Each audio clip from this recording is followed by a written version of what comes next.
तर नमस्कार कृषी मित्र हरीश या यूट्यूब चॅनलमध्ये आपणा सर्वांचं स्वागत आहे। मागील व्हिडिओमध्ये म्हटलेलं की पुढच्या भागामध्ये तुम्हाला 2 वर्षाच्या काजू कलमांचं जे खत नियोजन आहे ते कशा प्रकारे केलं जातं हे सांगणार होतो।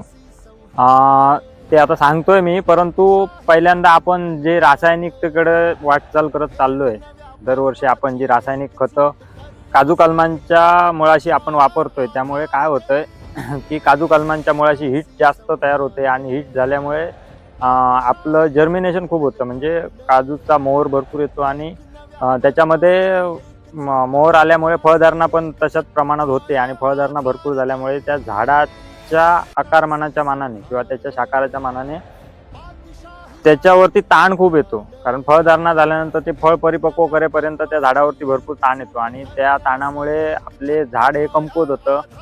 झाडाची जी फांद्या वगैरे आहेत किंवा पानं वगैरे आहेत ती पिवळी पडतात, त्याच्यामधलं हरितद्रव्य बऱ्याच प्रमाणात कमी होतं आणि ते कमी झाल्यामुळे झाड हे कमकुवत होतं आणि ते कमकुवत झाल्यामुळे त्याच्या वासाला आपल्याकडे इकडे वाळवी आणि रोटा हे प्रमाण भरपूर असल्यामुळे आपल्याकडे त्या झाडांना, म्हणजे जी कमकुवत झालेली झाडं आहेत त्यांच्याजवळ रोटा आकर्षित होतो आणि रोट्यामुळे झाडं ही काही वर्षातच, अवघ्या 5-6 वर्षात सुद्धा मरून जातात आणि ती मरून जाऊ नयेत किंवा त्याच्यावर होणारे दुष्परिणाम आहेत। रासायनिक घातल्यानंतर भरपूर आपला म्हणजे काजू लागण्याचं जे प्रमाण आहे ते भरपूर वाढतं आणि ते वाढल्यामुळे काय होतं की झाड हे एकतर कमकुवत होतं, दुसरं म्हणजे ते झाड काही वर्षातच मरून जातं आणि त्या झाडावरती जो ट्रेस येतोय तो कमी व्हावा याच्यासाठी आम्ही आता गेली जवळजवळ 5-6 वर्ष रासायनिक खत हे बंद केलं। आम्ही पण पहिल्यांदा रासायनिक खत वापरलं होतं आणि रासायनिकचे दुष्परिणाम आम्ही बघितले काय होतात झाडावरती ते, आणि रासायनिक खत बंद केलं। त्याच्यानंतर पाणी व्यवस्थापन आणि जैविक खतांकडे आम्ही निघालो आणि त्या जैविक खतांकडे जाऊन मला त्याचा रिपोर्ट यायला बराच वेळ लागला। साधारण 2-3 वर्ष कंटिन्यूच जैविक खतांचा वापर केल्यानंतर चांगल्या प्रकारचे रिझल्ट हे माझ्याकडे आलेले आहेत आणि त्याच्यातून चांगल्या प्रकारचं उत्पादन मी आज काढतोय आणि ते कशा प्रकारे काढतोय हे तुम्हाला थोडक्यात सांगतो। कमी खर्चामध्ये, म्हणजे आपण शेतकरी आहोत, हे खर्च भरपूर करतो।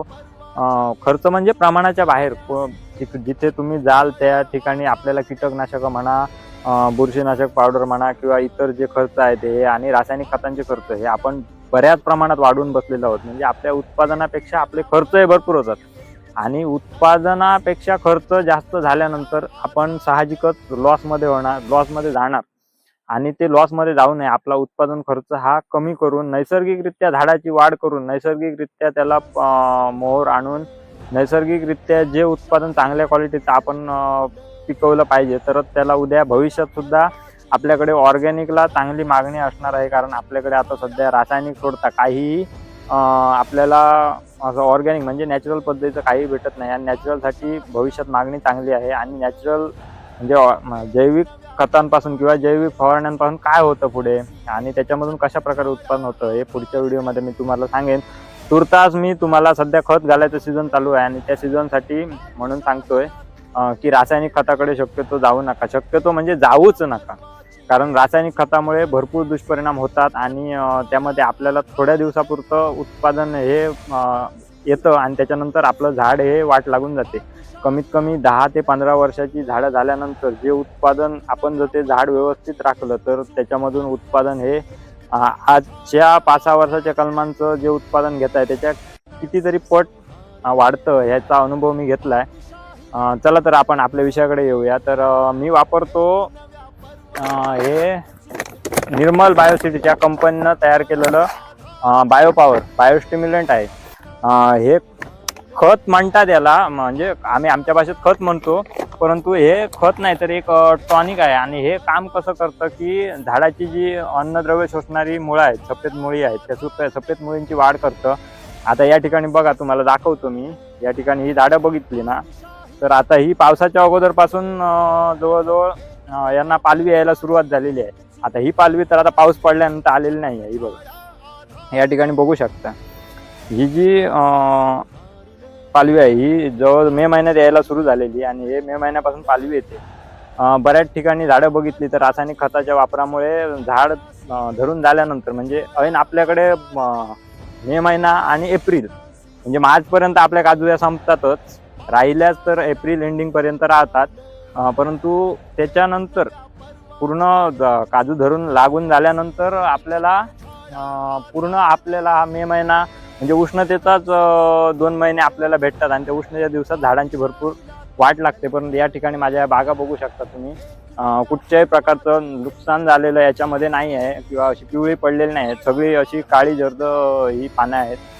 याचं कारण हे बायोपॉवर हे खत आहे. कारण हे बायोपॉवर खत आम्ही कशा प्रकारे टाकतो तर हे जे झाडाचं मूळ आहे त्या मुळाच्या भोवती साधारण 2-3 फूट जागा सोडायची आणि असंच काहीही करू नका, सरळ सरळ त्या झाडाच्या बुंद्यापासून 2 फूट अंतर सोडा आणि गोल रिंगने त्याच्यावर खत टाकून घ्या. आणि ते पण खत सध्या म्हणजे जूनमध्ये, कुठल्याही परिस्थितीत जूनमध्ये खत हे पडलंच पाहिजे.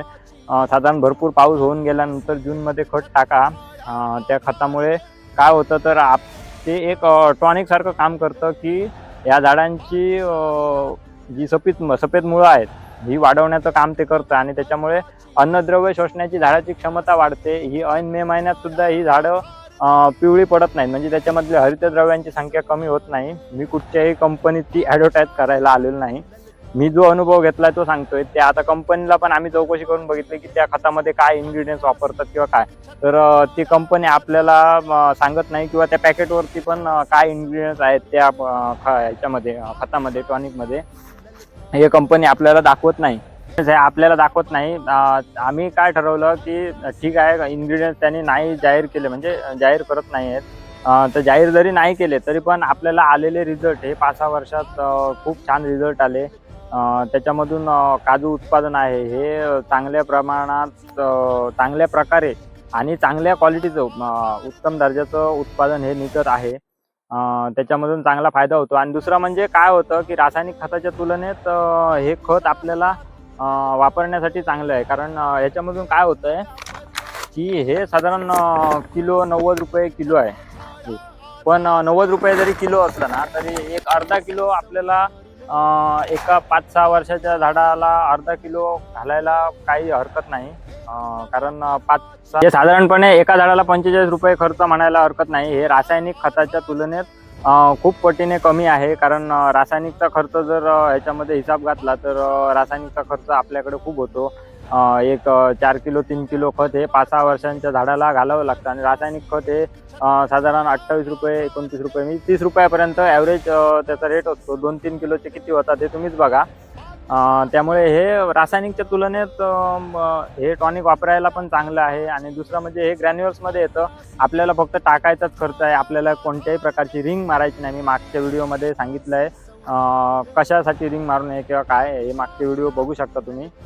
त्यामध्ये मी पूर्ण याची माहिती दिलेली आहे. रिंग न मारता हे सरळ झाडाच्या मुळावरती टाकून द्यायचं. त्याच्यानंतर तुम्हाला काहीही करायची गरज नाही आहे. पूर्ण पावसाळ्याभर शांत राहायचं. शक्य म्हणजे एकदमच तुम्हाला मेहनत वगैरे करायची असेल किंवा त्याला खर्च तेवढा करायचा असेल तर हे पावसाळ्यात 2 वेळा तुम्ही घालू शकता. परंतु हे एक वेळेस अर्धा किलो, एक 5-6 वर्षानंतरच्या कलमांना एक अर्धा किलो बस होतं. त्याच्या बाहेर घालायची काही गरज लागत नाही. कारण त्याच्यातून चांगल्या प्रकारे उत्पादन निघतं. आणि जी छोटी कलमं आहेत त्यांना पण हे घालायला हरकत नाही. कारण त्यांना पण मी घालतो. एक वर्षाच्या कलमापासून 1 वर्षाच्या कलमाला 100 ग्रॅम, 2 वर्षाचं झालं की 200 ग्रॅम घालायचं, 3 वर्षाचं झालं की 300 ग्रॅम घालायचं, 4 वर्षाचं झालं की 400 ग्रॅम, असं ह्या टप्प्यात आम्ही त्या छोट्या कलमांना सुद्धा घालतोय. पण छोट्या कलमांना घालताना 100 ग्रॅम, यावर्षी लागवड आहे त्याला 100 ग्रॅम 2 वेळा 50-50 ग्रॅम असं करून घाला. चांगल्या प्रकारे बाट येतो. या ठिकाणी बघा, हे यांच्या फांद्या ज्या आहेत या चांगल्या अशा जाड, अगदी एकदम जाड असे अंगठ्यासारख्या जाड या फांद्या येतात. हे बघ, हे अशा प्रकारे. कारण याचा बाट चांगला असल्यामुळे ह्याची फांदी चांगली असते आणि याला निघणारा जो मोहर आहे तो पण असा मजबूत असतो एकदम. कारण आपले जर फांदी चांगली असली तर त्याला मजबूत मोहर निघतो आणि मजबूत मोहराला चांगल्या प्रकारची फळधारणा होऊन त्याची काजू पण चांगल्या क्वालिटीची, म्हणजे मोठ्या काजूसारखी होते. आता माझ्याजवळ जर येऊन तुम्ही साक्षात बागेमध्ये बघितलं तर 4 नंबरची काज ही सुद्धा साधारण एक 7 नंबरच्या जेमतेम लेवलला, म्हणजे 9 नंबर कलमांसारखी होते. म्हणजे त्याची क्वालिटी ही चांगल्या प्रकारे वाढते. म्हणजे ज्या ठिकाणी 20 येतात त्या ठिकाणी जरी 16-17 फळं आली तरी त्याची क्वालिटी ही चांगल्या प्रकारची असते. त्याचं कारण हे खत आहे. आणि दुसरं म्हणजे पाणी व्यवस्थापन हे कशा प्रकारे केलं जातं हे पुढच्या व्हिडिओमध्ये तुम्हाला सांगेनच. जर माझ्या चॅनलवर नवीन असाल तर चॅनलला लाईक, सबस्क्राईब, कमेंट करा आणि सर्व शेतकरी बांधवांपर्यंत हा व्हिडिओ पोहोचवा, जेणेकरून त्यांना कमी खर्चामध्ये आणि चांगल्या व्यवस्थापनामध्ये कशाप्रकारे लाखो रुपयाचं उत्पादन काजू फळबागेतून घेता येतं हे त्यांना माहिती होईल आणि त्यांचं होणारं भविष्यातलं नुकसान टळेल. याच्यासाठी सर्वांपर्यंत शेअर करा जास्तीत जास्त. भेटूया नेक्स्ट व्हिडिओमध्ये. तोपर्यंत धन्यवाद.